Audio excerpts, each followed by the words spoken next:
Time now for medical rounds. In 2021, Hartford Hospital had a one-year record for heart transplants with 40 transplants performed, the most in Connecticut and the second most in New England. This program also marked its 500th heart transplant in program history. And as we transition into a new year, the program continues to be one of the top in the nation. So here to talk more about Hartford Hospital's heart transplant program is Dr. Ayaz Ali, Surgical Director of Hartford Transplant, the heart transplant at Hartford Hospital. Thank you so much for being with us, Doctor. Thanks for having me join you.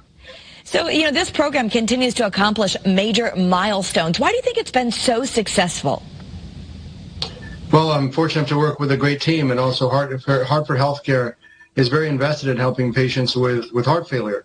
Heart failure is extremely prevalent in our population, and it's one of those conditions which it's often a slow burner, and many of the patients have an insidious onset, but it's really prevalent in our communities, and it's extremely morbid.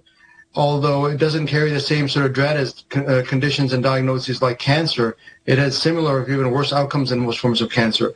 So from system-wide, there's a real commitment to identifying these patients and helping them get the treatment that they need. And initially, that isn't things as advanced as transplantation. What they initially need, if they have heart failure, is just very good medical care from cardiologists and from primary care doctors and other members of our medical community.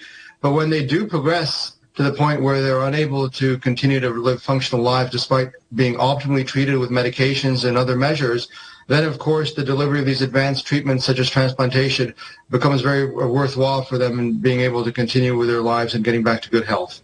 Sometimes people are on lists to get a heart for a long time. What is the criteria to be on that transplant list?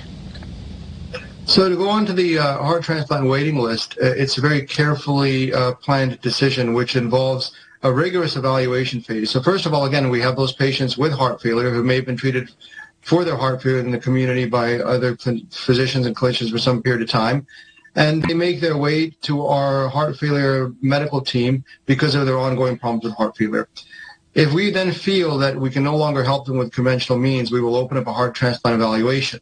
And that, again, involves a lot of different tests, both of their physical and physiological state, but also a lot of other complex issues such as whether they have the right support in their social circumstances. There are a myriad of things that we look at to evaluate people when it comes to being potentially suitable for heart transplant. So it's a thorough process. Yeah. And after that, their candidacy is carefully discussed amongst members of our team. Yep. And we always try, and if we feel we can help them, then we place them on the heart transplant waiting list. Doctor, I know that so much goes into this, and we can't cover it all right here because we're out of time, but we want to thank you for joining us, and we want to invite everyone to get more information. We're lucky to have such a great center right here in Connecticut. You can visit hartfordhealthcare.org/transplant. Thank you, Doctor.